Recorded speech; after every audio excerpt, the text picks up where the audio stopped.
और कहीं ना कहीं अगर पृथ्वी को दो भागों में अगर बीच से अगर बांट दिया जाए तो दोस्तों आप कहते हो कि अगर बीच से एक रेखा खींच दी जाए तो उस रेखा को कहते हैं 0 डिग्री इक्वेटर कहते हैं। ठीक है, इक्वेटर कहते हैं, या हम कह सकते हैं विषुवत रेखा या भूमध्य रेखा, तो कुछ भी आप कह सकते हो, कोई भी फर्क नहीं पड़ता है, रहेगा वही नाम।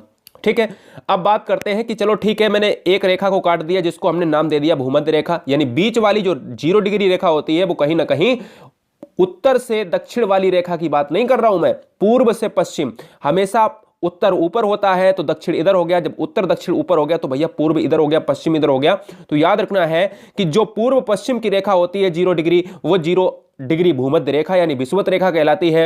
और उसके ऊपर जाने पर हमें कर्क रेखा मिलेगी, वो हमारा कितना अक्षांश होगा, 23.5 डिग्री अक्षांश रेखा कहलाएगी। लेकिन कौन सा 23.5 डिग्री, ये 23.5 डिग्री नॉर्थ कहलाएगी। ठीक है ना, और उसके नीचे बिल्कुल अगर हम चले आएंगे 23.5 डिग्री में, तो ये 23.5 डिग्री मकर रेखा, तो बोले कौन सा मकर रेखा ये कहलाएगी, तो ये हमारा साउथ कहलाएगी। ठीक है, तो याद रखना है। अब अक्षांश क्या होता है, देशांतर क्या होता है, जरा इस पे भी हम गौर फरमाते हैं।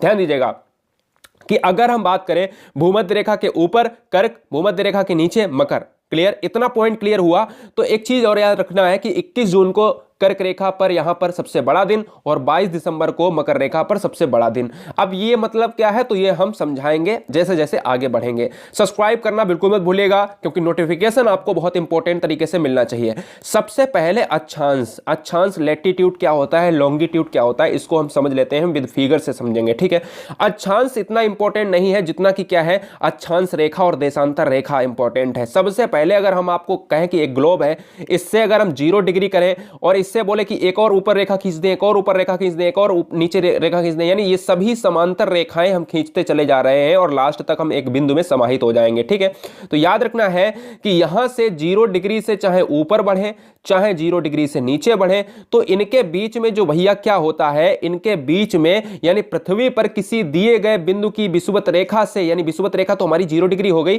तो विषुवत रेखा से उत्तर या दक्षिण की कोणीय दूरी, मैंने कहा विषुवत रेखा से उत्तर या दक्षिण की कोणीय दूरी को अक्षांश कहलाते हैं, यानी अक्षांश कहते हैं। तो सिंपल सी बात है, तो कहीं ना कहीं अक्षांश एक वर्ड ऐसा है जो कहीं ना कहीं क्या करता है, उत्तर की तरफ रेखाओं को बढ़ते हुए देखना चाहता है। एक पॉइंट क्लियर हो गया। अब हम चलते हैं यहां पर, देखते हैं कि अक्षांश रेखा क्या होती है। ठीक है, तो समझ लीजिएगा थोड़ा सा यहां पर अक्षांश को अगर हम मिनटों और सेकेंडों में दर्शाए जाते हैं, ये इतना इंपॉर्टेंट नहीं है, लेकिन समझा देता हूं।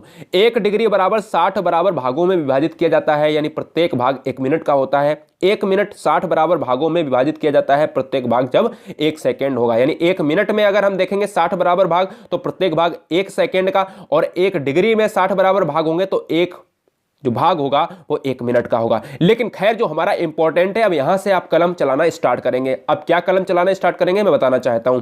अक्षांश रेखा क्या है, आप सुनिएगा। अक्षांश रेखा पृथ्वी पर उत्तरी ध्रुव से दक्षिणी स्थित जिन बिंदुओं पर ध्रुव तारे का आपतन कोण जितना डिग्री होता है, इन बिंदुओं को मिलाने वाली पश्चिम से पूर्व खींची गई काल्पनिक रेखा को हम अक्षांश रेखा कहते हैं। आप कहोगे सर ये तो किताब में भी लिखा है, इसमें आपने कौन सी बड़ी बात कह दी। अब सुनो मेरी बात, हमने कहा एक पृथ्वी है और इसको पूर्व से पश्चिम, यानी अगर हम कहें कि पूर्व से पश्चिम खींची गई रेखा, ये पूर्व हमारा है, ये पश्चिम रेखा है, तो बस इतना याद रखना, ये पड़ी जो लाइन है, ये जो पड़ी लाइन है, ये पूर्व से पश्चिम, ये पूर्व से पश्चिम, यानी अगर ऐसी रेखाएं आपको कहीं भी मिल जाए तो भैया बस क्या मार देना, आपको अक्षांश रेखा मार देनी है। आपको क्वेश्चन कई बार पूछा जाता है, क्वेश्चन ऐसे पूछा जाता है कि हमें यह बता दीजिएगा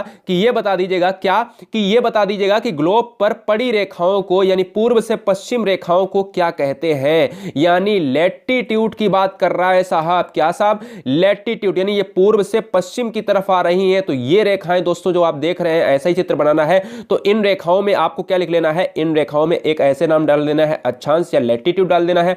और ये जो ऊपर वाली रेखाएं हैं, ऊपर वाली रेखाएं, इनको ऊपर खड़ी जो रेखाएं हैं, ये हमारी देशांतर रेखा होती हैं, इनको आप देशांतर या लॉन्गिट्यूड डाल देना है। ठीक है, तो याद रखना है, इंपॉर्टेंट है, सही तरीके से समझने का प्रयास करते हैं। अब हम चलते हैं अपने फ्लो में, क्लियर। अब देखिएगा, हमने कहा जो पड़ी रेखा है, पूर्व से पश्चिम है, वो अक्षांश रेखा है। अब कोई भी डिफिनीशन की कोई जरूरत नहीं है आपको, ये क्लियर हो गया। ठीक है, अब हम चलते हैं, यहां पर एक चित्र हम आपको दिखाते हैं।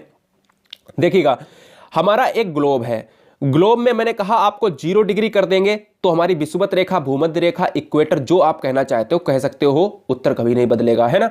तो यानी अगर हम पूर्व से पश्चिम की अगर हम जाते हैं तो दोस्तों याद रखना है वो भी हमारी अक्षांश रेखा ही गिनी जाएगी। और इसके ऊपर हमने बताया कर्क रेखा 23.5 डिग्री और नीचे बताया है कर्क मकर रेखा 23.5 डिग्री साउथ में होता है। ये तीन रेखाएं आपको पता है ऑलरेडी से, ठीक है। अब हम बात करते हैं एक और रेखा होती है अंटार्कटिक रेखा जो 66.5 डिग्री दक्षिणी अक्षांश में होती है, और एक ऐसे ही आर्कटिक रेखा होती है 66.5 डिग्री नॉर्थ उत्तरी में, तो ये होती है। अभी हम 21 जून की बात करेंगे और 22 दिसंबर की बात करेंगे। अब इसमें क्या है मेथड जरा जान लीजिएगा कि यहां पर सबसे पहले हम यहां पर बात करते हैं अक्षांश रेखाओं में। कलम उठाइए, लिखिएगा कि अक्षांश रेखाओं की संख्या पूछता है बहुत एग्जाम में, और इनकी दूरी, ये दो इंपॉर्टेंट पॉइंट है, जरा ध्यान दीजिएगा। कहता है कि अक्षांश रेखा और देशांतर रेखा में अंतर बता दो क्या होता है, ये भी बताएंगे। अभी याद रखना है कि अक्षांश रेखा की संख्या होती है 181। क्यों होती है देखिएगा, यहां पर एक ग्लोब है और ग्लोब पर एक हमने कह दिया 0 डिग्री रेखा जो दो बराबर भागों में बांटती है। अब इसमें ऐसी इतनी इतनी रेखाएं खींच दी जब तक एक बिंदु तक समाहित ना हो जाए, ठीक है। इसके आधी आधी इधर भी खींच दी हमने। तो यार याद रखना है कि 0 डिग्री के दक्षिण में जो टोटल संख्या होती है वो 90 होती है, 0 डिग्री के उत्तर में टोटल संख्या जो होती है लाइनों की वो 90 होती है, ठीक है। तो 90 90 कितना हो गया, आप कहोगे 9 दूनी 18 यानी 180 हो गया, यानी 180 हो गया, ठीक है। और एक रेखा जो बीच वाली है 0 डिग्री, तो क्या उसको नहीं गिनोगे, तो हमारी कितनी रेखाएं होंगी 181। तो समझ में आया कॉन्सेप्ट। हमने कहा जो 0 डिग्री रेखा है दो बराबर भागों में बांटती है, तो 90 इधर हो गई, 90 इधर हो गई, तो 90 90 180, और एक रेखा ये 0 वाली भी तो गिननी है, तो 181 हो गई भैया अक्षांश रेखाओं की संख्या, ठीक है।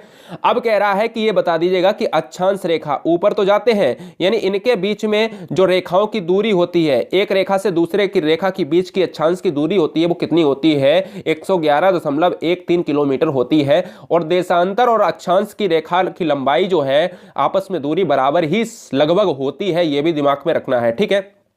लेकिन अंतर क्या होता है यह भी बताएंगे। दो अक्षांश रेखाओं के बीच का गुणधर्म तापमान समान रहता है। विषुवत रेखा की लंबाई कहां पर क्या इंपॉर्टेंट है, क्या है, जी हां, विषुवत रेखा की लंबाई इतने इतने किलोमीटर है। यह इंपॉर्टेंट पूछा है कि कितनी जो लंबाई है भैया, ये विषुवत रेखा की पूरी लंबाई, पूर्व से पश्चिम की लंबाई पूछ रहा है कितनी है। तो दोस्तों आज एक नया पॉइंट मिला आपके सामने कि भैया इतनी लंबाई है। साथ ही साथ एक इंपॉर्टेंट फैक्ट है, अक्षांश रेखाएं समांतर होती हैं। अब बात आती है कि डिफरेंट क्या है अक्षांश और देशांतर में। देखो देशांतर भी पढ़ाऊंगा, सबसे पहले इंपॉर्टेंट पॉइंट याद रखना है, एक 0 डिग्री ये है, एक हमारी मकर रेखा है और एक है कर्क रेखा। तो भैया ये भी तो हमारी अगर लाइन ऐसी है, ये भी ऐसी लाइन है, ऐसी ये भी लाइन है, तो इनके बीच में हम देखेंगे तो ये भी तो अक्षांशी रेखाएं हैं, क्योंकि ये पूर्व से पश्चिम, हमने कहा कि पड़ी रेखाएं और खड़ी रेखाएं, खड़ी रेखा हमारी होगी देशांतर, पड़ी रेखा होगी हमारी अक्षांश। तो ये बता दो कि भैया इनके बीच की दूरी, भैया ये तो समांतर ही तो है, तो अक्षांश रेखा हमेशा समांतर होती है और देशांतर रेखा हमेशा समांतर नहीं होती है, यह भी बताएंगे फैक्ट। तो याद रखना है कि अक्षांश रेखा हमेशा आपस में जो दूरी होती है वो कहीं ना कहीं बराबर होती है, ठीक है। तो इंपॉर्टेंट पॉइंट है, जरा याद रखना है।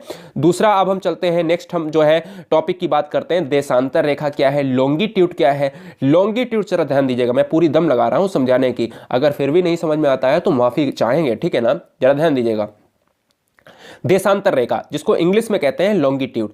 लॉन्गिट्यूड हमने आपको बताया कि अगर ग्लोब पर पड़ी रेखाएं हैं, पूर्व से पश्चिम की तरफ खींची गई रेखाएं हैं, वो है अक्षांश रेखा, आपको मैंने क्या नाम दिया, अक्षांश रेखाएं।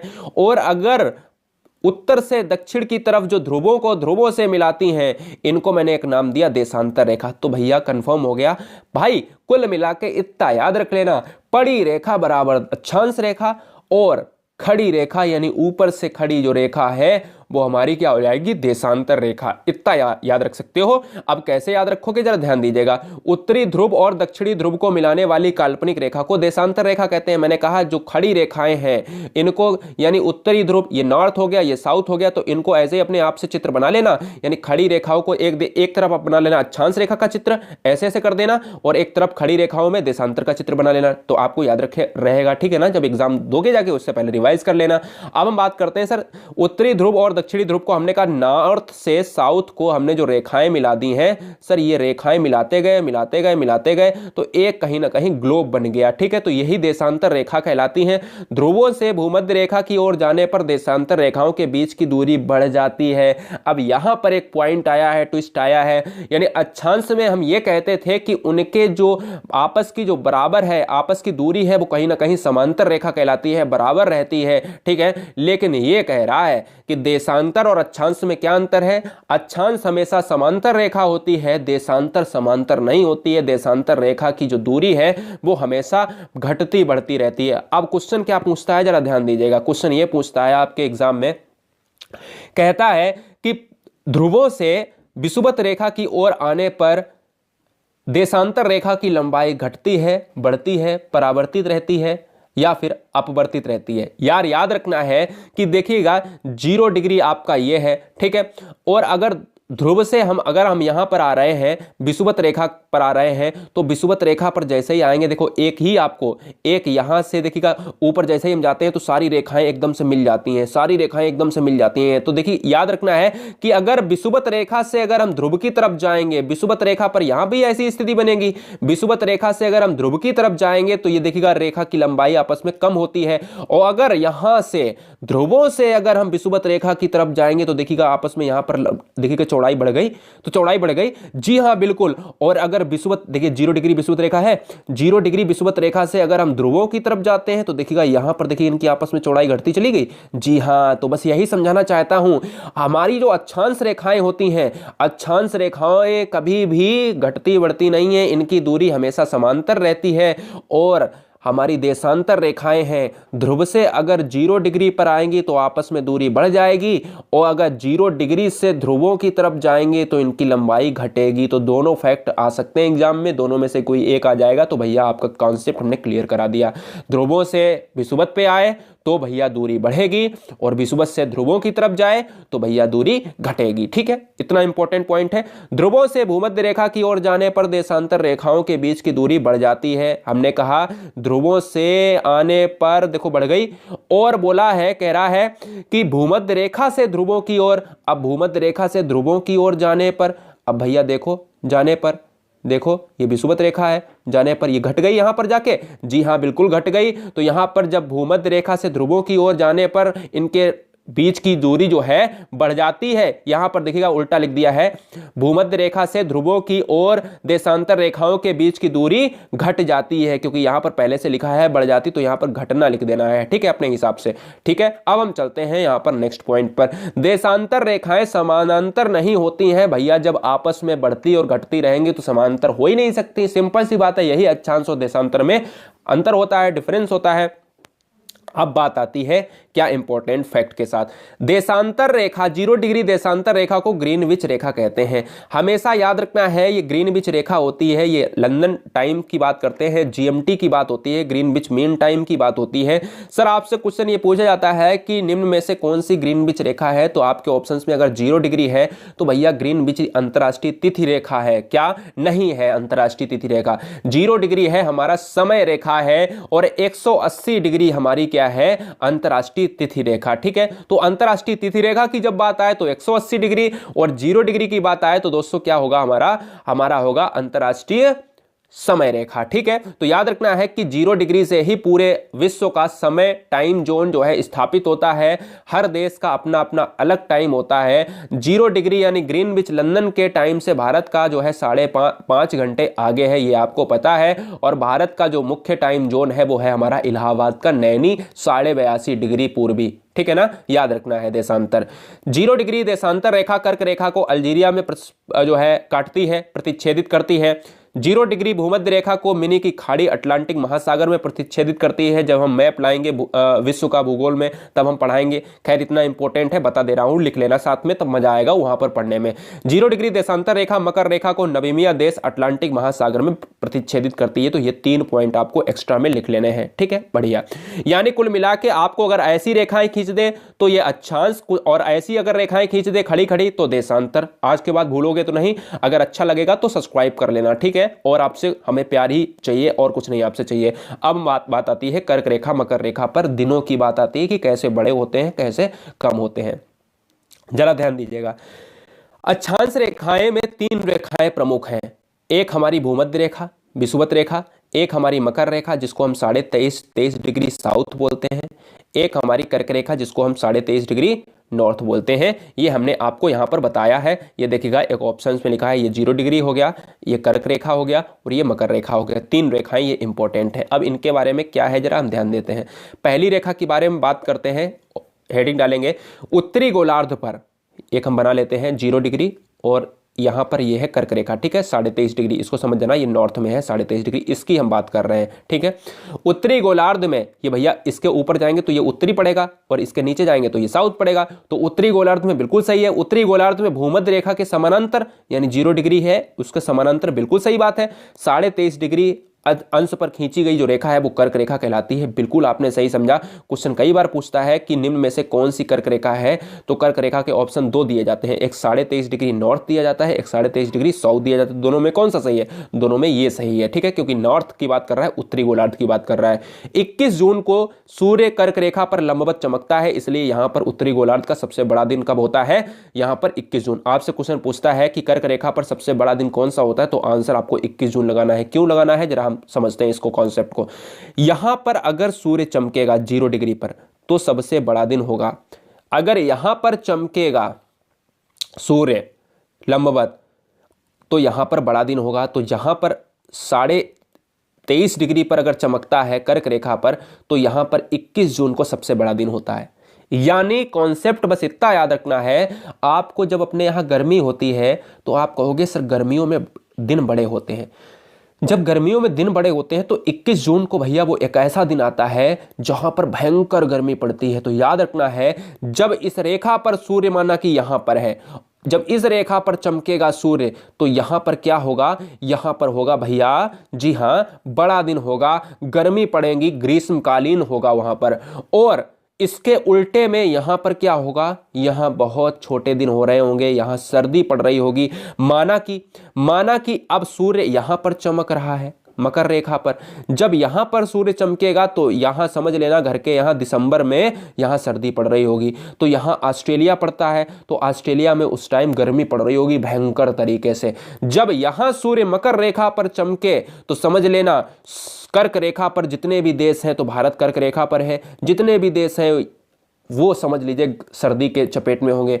जब सूर्य कर्क रेखा पर चमके तो समझ लेना जितने भी देश यहां पर हैं वो सभी क्या होंगे? सर्दी के चपेट में होंगे, ठीक है। तो याद रखना उल्टा होता है। बात करेंगे यहां पर कर्क रेखा की, तो कर्क रेखा हमारी 23.5 डिग्री में होती है, आप सभी जानते हो। 21 जून कॉन्सेप्ट समझा दिया भैया। 21 जून को आप सभी जानते हो जून में लंबवत चमकता है, अपने देश बहुत ज्यादा गर्मी से प्रभावित होता है, ठीक है। तो याद रखना सबसे बड़ा दिन 21 जून को। अब मकर रेखा की बात आती है। मकर रेखा का उल्टा सीधा कॉन्सेप्ट, 23.5 डिग्री, अक्षांश नहीं बदलेगा, केवल साउथ लगा देना है, दक्षिणी गोलार्ध लगा देना है। तो दक्षिणी गोलार्ध हमारा ये है, 23.5 डिग्री मकर रेखा कहलाती है। 22 दिसंबर बस क्या हो जाता है? 22 दिसंबर को वहां पर सबसे बड़ा दिन होता है, ठीक है, याद रखना है। अब यहां पर देखिएगा हम लोगों के यहां सर्दी अगर हो रही है, माना कि आज, ठीक है, माना कि आज सर्दी हो रही है, तो समझ लेना वहां पर बहुत तेज गर्मी हो रही है। तो यार दिसंबर तो वहां भी होगा, तो जब दिसंबर वहां होगा तो सूर्य वहां चमक रहा होगा इस टाइम, तो बिल्कुल सर चमक रहा होगा। तो इसलिए 22 दिसंबर को वहां पर सबसे बड़ा दिन होता है और सबसे छोटी रात होती है। तो ये पॉइंट आपका क्लियर हो गया। लास्ट पॉइंट देखते हैं, विषुवत रेखा या भूमध्य रेखा एक ही नाम है। आपको हमने चित्र में भी बता देते हैं कैसा चित्र है, जरा ध्यान दीजिएगा। पृथ्वी को अगर 2 भागों में बांट दिया जाए तो 0 डिग्री, ये जो रेखा देख रहे हैं आप, यही है हमारी विषुवत रेखा। इसके ऊपर हमने कहा कर्क रेखा, इसके नीचे है मकर रेखा। ये हमारा नॉर्थ गोलार्ध, ये हमारा साउथ गोलार्ध। तो बीचों बीच की जो रेखा है वो हमेशा याद रखना है। अब फर्क क्या है? भूमध्य रेखा से क्वेश्चन क्या बनता है, जरा ध्यान दीजिएगा। पृथ्वी के केंद्र में सबसे दूर स्थित मानचित्र पर पश्चिम से पूर्व की ओर खींची गई रेखा भूमध्य रेखा कहलाती है। सिंपल सी बात है, पश्चिम से पूर्व की ओर रेखा जो खींची जाती है वो कहीं ना कहीं 2 बराबर भागों में, पार्टों में विभाजित होती है, ठीक है। पश्चिम से पूर्व की बात कर रहे हैं हम, और इसे 0 डिग्री अक्षांश की बात नाम दिया जाता है। और अक्षांश रेखा तो है ही, अगर जितनी भी ऊपर खींचते चली जाए तो ये अक्षांश रेखा आपस में समांतर रेखाएं कहलाती हैं। यह रेखा पृथ्वी को उत्तरी गोलार्ध और दक्षिणी गोलार्ध में बांटती है। क्या बिल्कुल बांटती है। 0 डिग्री अगर हम बीच से फाड़ दें पेट तो इसका आधा भाग इधर चला जाएगा, ये साउथ गोलार्ध में, आधा भाग उधर चला जाएगा यानी ये नॉर्थ गोलार्ध में। तो भैया सिंपल सी बात है, बराबर भागों में बांटती है। भूमध्य रेखा पर दिन और रात बराबर होते हैं, ये इंपॉर्टेंट पॉइंट है। जब हम देखते हैं कि 0 डिग्री में एक ऊपर रेखा होती है कर्क रेखा, तो इसमें कहते हैं 21 जून को बड़ा दिन होता है, छोटी रात होती है। जब हम यहाँ पर कहते हैं 22 दिसंबर को यहाँ पर बड़ा दिन होता है, छोटी रात होती है। तो यहाँ ऐसा कुछ नहीं है, यानी जो 0 डिग्री दो बराबर भागों में बांटती है तो यहाँ पर आपके जो दिन होते हैं वो रात होती हैं वो बराबर होती हैं। ये कॉन्सेप्ट बार बार पूछा जाता है एग्जाम में, तो ये कॉन्सेप्ट आपको नहीं भूलना है। 3 कॉन्सेप्ट याद रखने हैं। 0 डिग्री कौन सी रेखा होती है, आपका नाम होगा भूमध्य रेखा। भूमध्य रेखा में कौन रात दिन की लंबाई कितनी होती है, तो बराबर होगी है, ठीक है ना। कर्क रेखा कौन सी होती है, तो कर्क रेखा हमारी कौन सी होती है दोस्तों, कर्क रेखा हमारी होती है, यहां पर मैं बता देना चाहूंगा, कर्क रेखा होती है हमारी 23.5 डिग्री। और कौन से भाग में, नॉर्थ में होती है। दिन बड़ा कम होता है, 21 जून को होता है, और उसी रात को वही रात छोटी होती है, ठीक है। मकर रेखा कौन सी होती है, मकर रेखा का अक्षांश वही रहेगा 23.5 डिग्री, लेकिन क्या लग जाएगा आगे, साउथ लग जाएगा। लेकिन पूछे दिन कब बड़ा होता है, तो आंसर आना चाहिए 22 दिसंबर दिन बड़ा होता है, और उसी रात को छोटा दिन होता है, ठीक है ना। तो याद रखना है, बहुत इंपॉर्टेंट पॉइंट है। तो दोस्तों कैसा लगा ये वीडियो आपके लिए, अगर अच्छा लगा होगा तो एक लाइक आपसे चाहूंगा और एक सब्सक्राइब चाहूंगा आपसे, बस यही गुजारिश है। आपके प्यार और सपोर्ट की यहाँ पर कामना करते हैं, इसीलिए जो है मनोबल हमारा अगर आप बढ़ाते रहेंगे तो वीडियो आती रहेंगी, ठीक है ना। कोशिश करेंगे और बेहतरीन तरीके से आपको मैप जितना ज़्यादा समाहित हो पाएगा और ज़्यादा समाहित करेंगे, ठीक है। जय हिंद, वंदे मातरम। आपसे गुजारिश है 5 लोगों को शेयर कर देना, हमारी चीज़ें बिल्कुल आसान हो जाएंगी और हमें ये पता चल जाएगा कि हमारी वीडियो पसंद की जा रही है, ठीक है ना। अनलाइक करने वाले बहुत होते हैं, शिक्षा को भी अनलाइक किया जाता है। मैं ये नहीं समझता कि कौन मेरी वीडियो को नापसंद करता है। मैं उन बच्चों को की बात करता हूँ जो पसंद करते हैं और हमारे लिए बेस्ट है, ठीक है ना। जय हिंद, वंदे मातरम, इनकलाब जिंदाबाद, आदाब, सत श्री अकाल, जय महाकाल।